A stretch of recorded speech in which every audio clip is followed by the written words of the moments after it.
Známa trojcipa hviezda na kapote o majiteľovi už na prvý pohľad hovorí, že ide pravdepodobne o úspešného človeka, ktorý nemá hlboko do vrecka a môže si dovoliť meďak.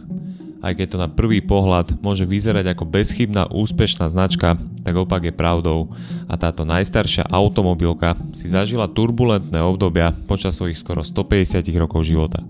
Stratové začiatky, spoločná minulosť s nacistami a potom neúspešné akvizície zahraničných značiek. Tušíte správne. Na to, aký je príbeh tejto značky a ako sa jej darí v súčasnosti, sa pozrieme v tomto videu. Toto video vzniklo v spolupráci s XTB, ktoré pred pár dňami usporiadalo analytické fórum, kde sa venovali témam spojenými s finančnými trhmi, ako sú komodity, akcie, kryptomeny, ale rovnako aj menová politika.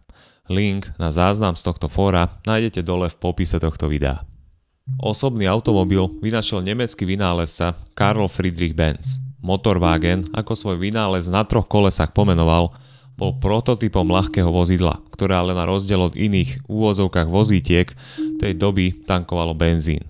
To bola revolučná zmena a Karl Benz si nechal tento vynález patentovať. Samozrejme, ono to fakt nebol automobil, ako ho dnes poznáme. Benz bol však viac vynálezca ako obchodník a tak vynález prvého automobilu, no uznajte skôr vozítka, na benzínový pohon bolo v roku 1886 zo začiatku trochu fiasko. Prvá jazda dokonca skončila nárazom do múru, keďže auto sa mimoriadne zle ovládalo, keďže malo len 3 kolesá. Benz si vynález síce zaregistroval, no na dlhšie trasy sa spočiatku neodvážil a automobil testoval najmä v noci, keď ho nikto pri skúšobných jazdách nevidel. Všetko však zmenila jeho manželka. Berta Benzová v roku 1888 vyťahla bez vedomia manžela tretiu verziu motorwagenu z dielne a spolu so svojimi 2 synmi absolvovala prvú diaľkovú jazdu a prešla 100 km. Upchatý karburátor sa jej vraj podarilo vyčistiť ihlicou od klobúka. Berta svojou jazdou, kedy paradoxne svoj stroj dotankovala v lekárni, keďže jazdil na Ligroín, v tom čase čistiaci prostriedok, zmenila úplne všetko. Vynález získal pozornosť a praktickú využiteľnosť, keďže na dlhú cestu už nebolo nutné využiť len vlak alebo konský pohon. V roku 1899 závod vyrobil 572 vozidiel a Benzov závod sa stal nielen najstaršou, ale aj najväčšou automobilkou svojej doby.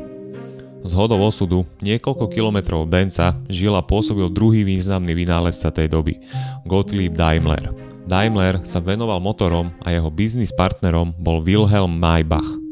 Daimlerovi je pripisované autorstvo prvého motocyklu a s Benzom sa o viaceré vynálezy súdili. Daimlerová podnikateľská dráha bola pomerne turbulentná a z vlastnej firmy ho síce najskôr vyhodili, no následne sa do nej v roku 1894 vrátil. V roku 1902 brány závodu Daimler Motor & Gesellschaft opustilo Maybachom navrhnuté prvé moderne vyzerajúce auto, Mercedes 35 HP, ktoré malo výkon práve 35 koní. Názov dostalo po prezývke dcéry Emila Jelínka Mercedes. Neskôr si jeho dcéra aj zmenila meno. Jelínek bol distribútorom a predajcom aut tejto značky. Vznikol tak ikonický názov vozidel Daimleru a v neskoršom období aj názov pre celú skupinu. Samotný Wilhelm Maybach tesne po týchto udalostiach zo spoločnosti odišiel a založil si vlastnú. Až v 60. rokoch 20. storočia sa značka Maybach stala opäť súčasťou skupiny Daimler-Benz. Vozidlá značky Maybach sú v súčasnosti určené len pre najbohatšiu klientelu. V roku 1926 spoločnosti dvoch nezmieriteľných rivalov uzatvárajú partnerstvo a vzniká firma Daimler-Benz. V tom čase je Daimler už 26 rokov po smrti. Od 20. rokov nastáva prudký rozvoj motorizmu v Európe a postupne vzniká viacero známych značiek, o ktorých počujeme dodnes. No a medzi rečou som vám tu chcel pripomenúť, že Ekonomia ľudskou rečou má aj podcast a dokonca sa tento podcast dostal do nominácie na podcast roka 2024 v kategórii Profit. Ešte pár dní za neho môžete hlasovať. Odkaz vám prihodím dole v popise videa. Čierne obdobie firmy prišlo počas nacistickej éry. Ako mnoho nemeckých firiem, ani Daimler-Benz sa nedokázal ubrániť tomu, aby sa stal jedným zo symbolov nacistického Nemecka.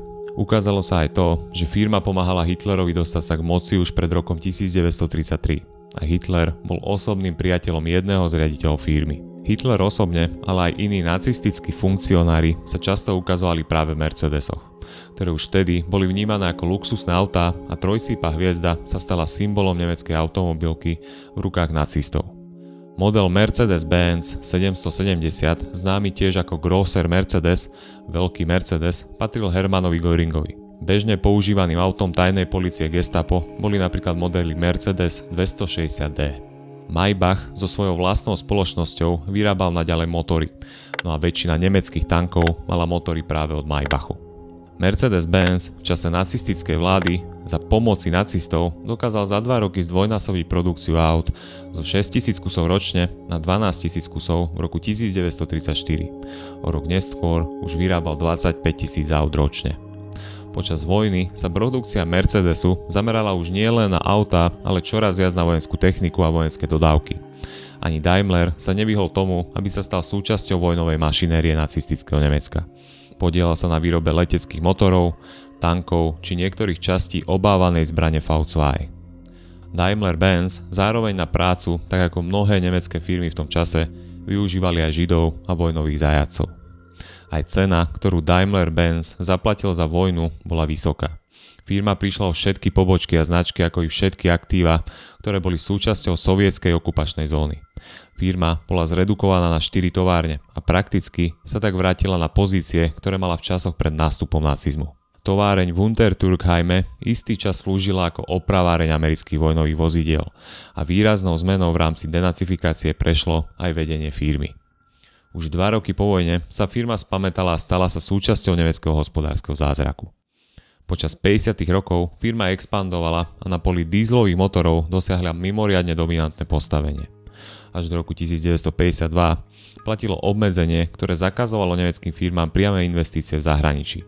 Firma tak bola odkázaná investovať sprostredkovane. Už počas týchto rokov ale Daimler-Benz rozvíjal produkciu v relatívne exotických krajinách, napríklad v Iráne, Južnej Afrike, Turecku či Argentíne alebo Brazílii. Okrem osobných automobilov sa pozornosť zameriavala na výrobu nákladných aut a neskôr prekvapivo aj autobusov, ktoré sa stali dominantnými najmä vo vtedajšom západnom Nemecku. Povojnová obnova Európy tiež vedla k potrebe úžitkových vozidiel a v roku 1951 vzniklo už legendárne vozidlo Unimog, univerzálne pracovné vozidlo, ktoré sa najmä vo vtedajšej západnej Európe stalo úplnou ikonou. Firme sa však postupne podarilo vrátiť aj na pole luxusných a exkluzívnych aut a model Mercedes-Benz 300 sa stal autom, ktoré používal kancelár Konrad Adenauer.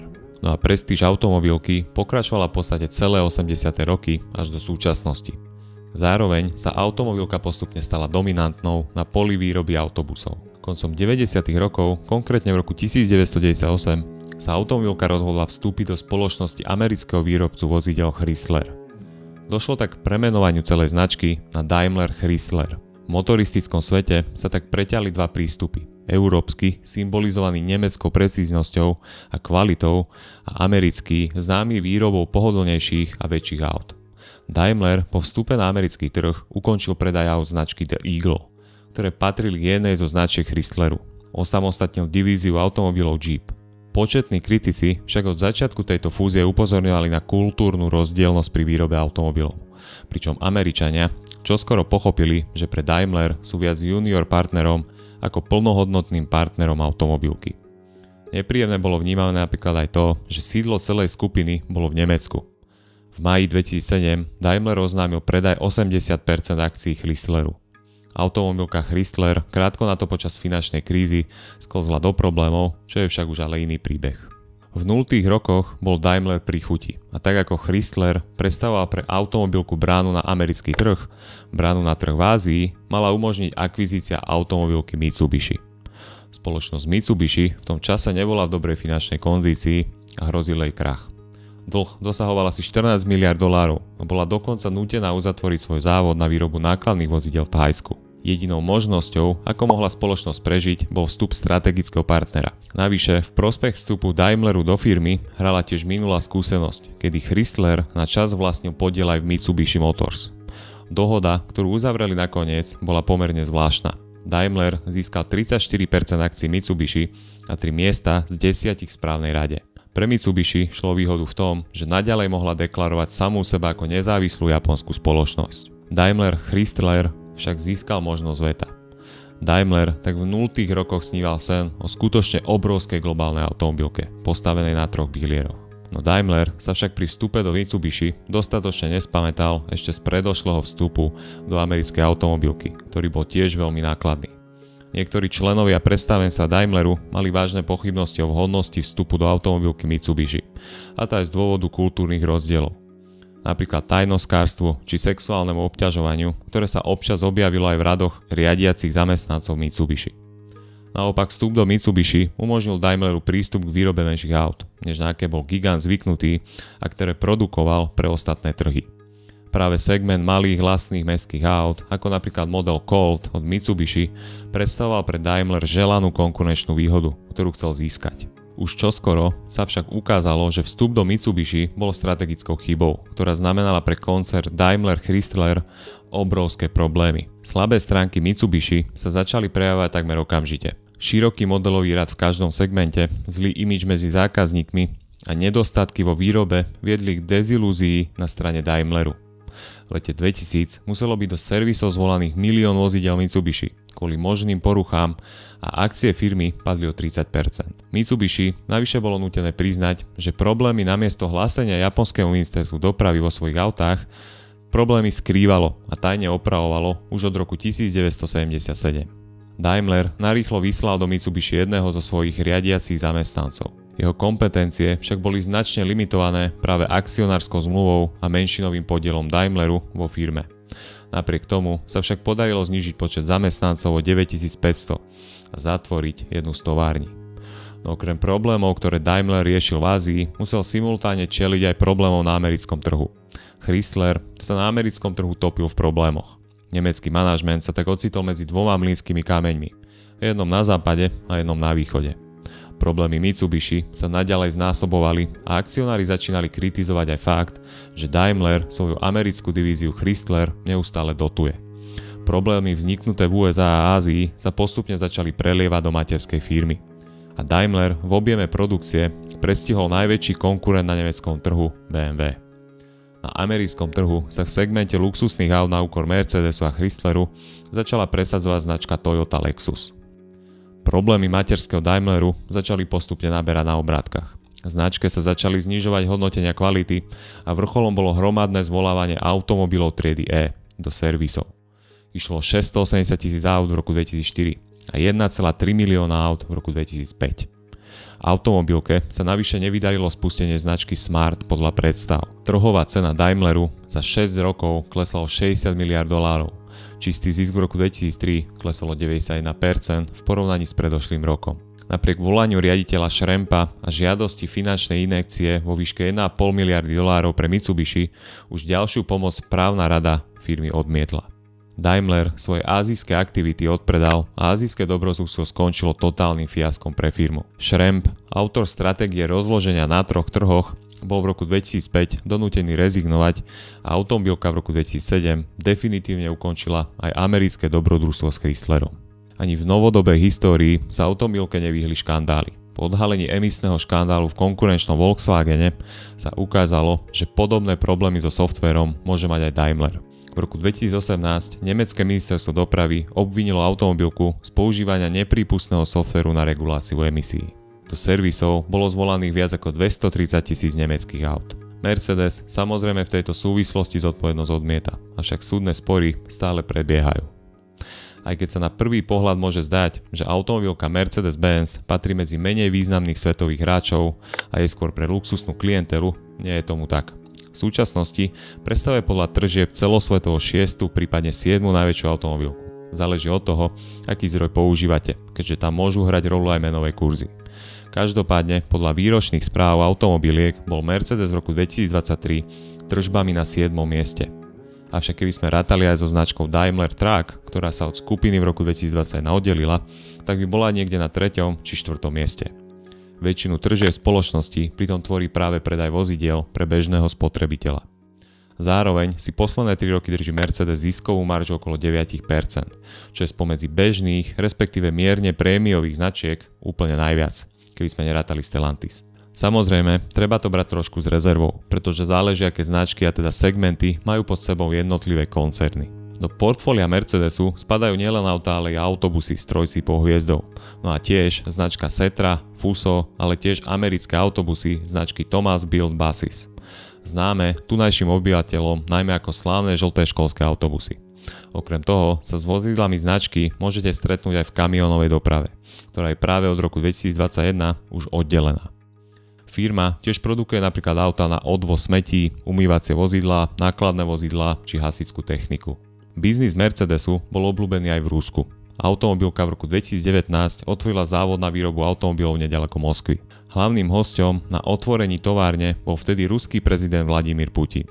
No a udalosti sa zúčastnili aj ďalší exkluzívni hostia, ako nemecký spolkový minister hospodárstva Peter Altmaier či ruský minister hospodárstva Manturov. Autá Mercedesu sú ruského diktátora obľúbené. Za volantom Mercedesu triedy S Putin osobne skontroloval opravy Kerčského mosta v roku 2022. Na nákladnom vozidle Kamaz sa Putin previezol už v roku 2018 po tom istom moste, aj keď sa Kamaz tváril ako ruská automobilka, podiel v nej vlastnil práve Daimler Truck. No v súvislosti s ruským útokom na Ukrajinu Daimler predal aj svoj podiel vo výrobcovi nákladných vozidiel Kamaz a spomenutý závod nedaleko Moskvy. Oficiálne sídlo firmy je v Stuttgarte, pričom závod je možné nájsť vo štvrti Bad Cannstatt, kde svoje pokusy s motormi absolvoval práve Gottlieb Daimler a dodnes je tam pochovaný. Táto mestská štvrť je možno známa aj fanúšikom futbalu, keďže štadión miestneho klubu VfB Stuttgart sa nachádza vedľa fabriky a nesie názov koho iného ako automobilky Mercedes-Benz. Súčasťou areálu je aj múzeum značky, kde je možné vidieť modely aut od vzniku firmy až po súčasnosť. Múzeum mimochodom patrí medzi najnavštevovanejšie miesta v Stuttgarte. Daimler v roku 2021 prišiel s novým biznis plánom. Zmenil svoj názov na Mercedes-Benz a oddelil divíziu nákladných aut do divízie Daimler Truck. Skupina Mercedes-Benz po odčlenení vlastní 35% podiel v Daimler Truck.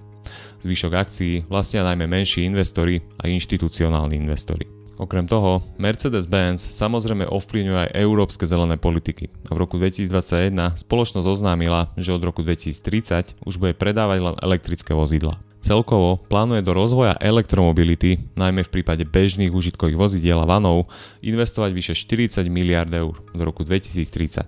Od roku 2025 by už nemala vyrábať nové platformy pre spaľovacie motory, ale len tie pre elektromobily. Mercedes-Benz si napriek radikálnej zmene výroby a biznisu sľubuje udržanie ziskových marží na úrovni spomínaných 9 až 10%.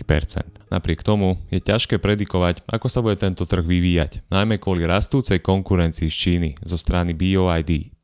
Až čas ukáže, ako sa s elektromobilitou popasuje väčšina veľkých koncernov. No a nezabudnite, keď sa vám video páčilo, dajte mu like a tomuto kanálu odber. No a nezabudnite hlasovať v podcaste roka. No a keď ma chcete mimochodom podporiť, tak mi môžete napríklad kúpiť aj kávu.